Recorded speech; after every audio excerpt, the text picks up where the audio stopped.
ravie de vous retrouver pour ce nouveau numéro de 7-8 Éco, le magazine consacré à l'actualité économique de notre territoire. Sans plus tarder, voici le sommaire. Nous nous intéresserons aux nombreuses opportunités qu'offre Saint-Quentin en Yvelines en matière d'immobilier d'entreprise. Philippe Rayet, président de Akera Développement, nous en dira plus également sur les opérations de réhabilitation d'immeubles tertiaires que sa société mène sur notre territoire. Dans ce numéro, nous irons à Trappes où vient de s'implanter une antenne de Positive Planète, association qui accompagne gratuitement les personnes dans leur projet de création d'entreprise. Enfin, nous ferons un point sur le reste de l'actualité économique avec notamment l'arrivée de l'hôtel M Gallery by Sofitel à Versailles ou encore le lancement du club des entreprises de Coignères. Mais avant de développer tous ces titres, ouvrons ce magazine avec un chiffre, 3,7 millions d'euros. C'est le montant total des prêts accordés par Initiative Sky depuis sa création en 2009. Initiative Sky, c'est un dispositif proposé par l'incubateur de Saint-Quentin en Yvelines, le Ski Cube. Il permet aux entreprises ou encore aux porteurs de projets de prétendre à un prêt d'honneur sans intérêt entre 5 000 et 75 000 euros pour booster son activité. Justement, aider les porteurs de projets à développer leur entreprise, c'est également l'objectif de l'association Positive Planète, présente désormais sur notre territoire. Elle s'adresse avant tout aux personnes éloignées de l'emploi. Reportage. Installez-vous, je vous en prie. Vous allez bien? Ça va vous-même? Ça va, merci. Très bien. Ça avance tout doucement, ça avance. Accompagner gratuitement les personnes dans leur projet de création d'entreprise, c'est la volonté de l'antenne Positive Planète récemment implantée à Trappes. Un suivi personnalisé qui permet d'aider 200 personnes par an. On accompagne le créateur, le futur créateur, le porteur de projet, comme on aime dire, de l'idée jusqu'à l'immatriculation. Et on fait aussi un suivi post-création. On prend toutes les activités, qu'elles soient commerciales, artisanales, libérales. Pour pouvoir lancer sa société de navettes premium, Nadem Bardi, originaire de Trappes, a frappé à la porte de Positive Planète. Donc là, c'est plus Ils m'ont suggéré donc un autre organisme qui finance, c'est pas qui pourrait, qui finance. Et grâce à leur intervention, j'ai eu en plus le plafond de cet organisme, il finance. J'ai eu 10 000 euros.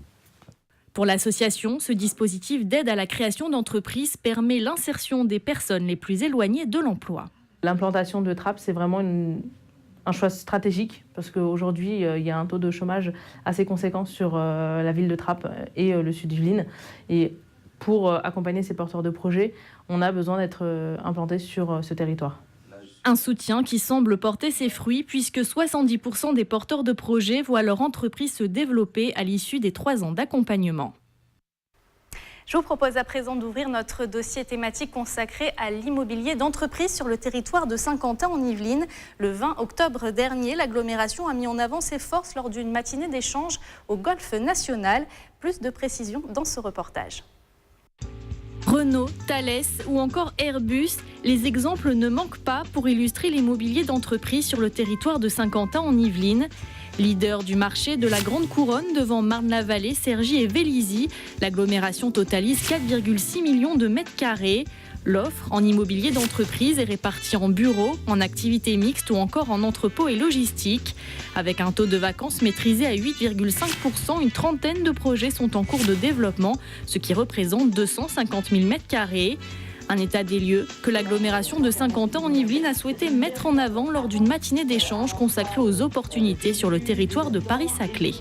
Nous avons un certain nombre de grands groupes déjà installés sur le territoire qui confortent leur position sur le territoire en regroupant d'autres entités d'ailleurs ou des entreprises qui se regroupent, mais surtout qui attirent en fait des bureaux d'études, des sous-traitants. Et donc grâce à ça, nous fidélisons également les entreprises et surtout nous conservons nos entreprises sur le territoire et nous essayons d'ouvrir à d'autres entreprises extérieures au territoire. Plus de 250 professionnels de l'immobilier étaient présents pour cette première édition.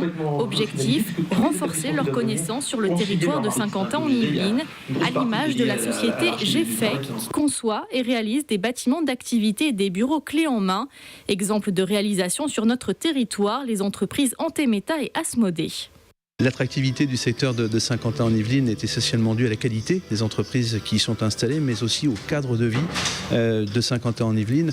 La présence notamment de grands équipements sportifs, le vélodrome, le stade de golf avec l'accueil de la prochaine Ryder Cup au mois d'octobre 2018 font de ce territoire pour nous une source d'innovation, une source d'inspiration pour réaliser nos projets immobiliers en lien avec les activités proposées par le territoire. Une offre immobilière diversifiée, même si le foncier commence à se faire rare. Face à cette situation, l'agglomération de Saint-Quentin-en-Yvelines a la solution. Nous favorisons les opérations de démolition-reconstruction ou de renouvellement. Et donc ça peut être à la fois un élément négatif, mais un élément positif, puisque les immeubles qui sont plutôt obsolètes, du coup, se reconstruisent. Si le bilan pour l'année 2017 est encore en cours de réalisation, il prévoit d'ores et déjà des chiffres records. À ce jour, entre 110 et 130 000 m² de transactions, implantations ou extensions d'entreprises ont été réalisées. Et à l'occasion de cet événement, nous avons rencontré le promoteur immobilier Philippe Rayet. C'est le président d'Akera Développement. Il intervient notamment sur notre territoire dans le cadre d'opérations de réhabilitation d'immeubles tertiaires. Philippe Rayet, bonjour. Bonjour. Vous êtes le président de Akera Développement. Alors pour commencer, est-ce que vous pouvez nous présenter rapidement votre entreprise ? Alors, Akera Développement, c'est une société de promotion immobilière qui a été créée il y a une douzaine d'années. Et on est spécialisé en immobilier d'entreprise et en résidentiel. On a 2 départements. On réalise à peu près 450 logements par an. Et en immobilier d'entreprise, on réalise plutôt des opérations clés en main. On fait à peu près 25 à 38 m² de bureaux par an. Ça dépend des années. Et on intervient autant sur la région parisienne que sur la province. Alors un mot sur le marché de l'immobilier d'entreprise, puisque donc, vous le disiez, c'est une de vos activités. Selon une étude publiée par le cabinet GIE Immostat, ce marché serait en train de s'essouffler en Ile-de-France. L'investissement en immobilier d'entreprise a atteint 4 milliards d'euros au 3e trimestre de 2017, ce qui représente une baisse d'à peu près 32% par rapport au 3e trimestre 2016. Est-ce que vous avez ressenti cette baisse ? Alors, oui et non.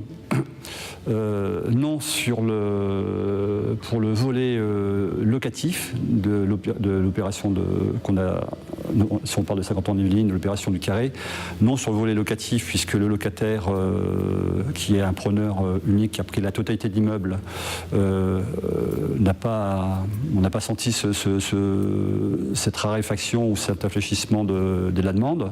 Au contraire, le projet qu'on développait était un projet de grande qualité et qui respectait parfaitement la fenêtre de tir et de recherche du locataire. Donc de ce côté-là, non. Sur le volet investissement, oui, on l'a ressenti.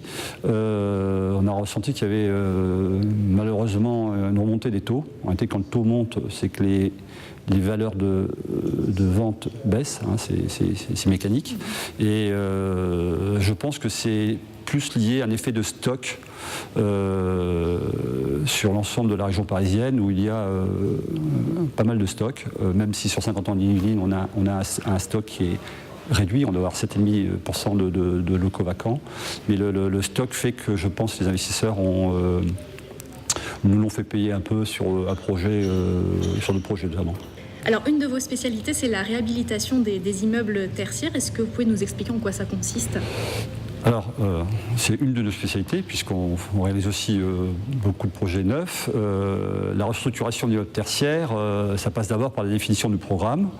Une fois qu'on a défini que l'immeuble a un potentiel sur le marché pour être rénové et être remis sur le marché, on définit le programme de rénovation pour savoir à quel niveau de confort et de performance l'immeuble doit être remis. Donc, qu'est-ce qu'on doit réinjecter comme travaux pour qu'on puisse, que cet immeuble-là, une fois sur le marché, soit compétitif comme sur une valeur d'immeuble de neuf. Nous, on travaille beaucoup sur des opérations dans des secteurs prime, donc on vise toujours l'excellence. Pour citer l'immeuble du Carré, l'ex-international, il y a une image qui est assez parlante, c'est qu'on est dans les standards et le confort des immeubles prime à la Défense, mais avec des valeurs locative 50 ans en Yvelines. Un rapide mot justement sur l'avancée de cet immeuble. Alors, nous avons acheté l'ensemble de l'immeuble, y compris son terrain, parce qu'il y avait un montage un peu complexe en juin de cette année, 2017.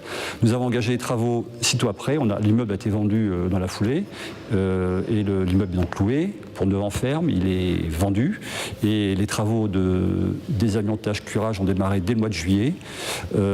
Actuellement, la moitié de l'immeuble est déjà curé, nettoyé et désamianté. On attaque la deuxième partie. Les travaux lourds vont démarrer dès le mois de novembre, donc prochainement, et on vise une livraison de la partie bureau, enfin l'ensemble des bureaux, donc les 21 000 m² de bureaux, le 1er avril 2019, c'est une date précise.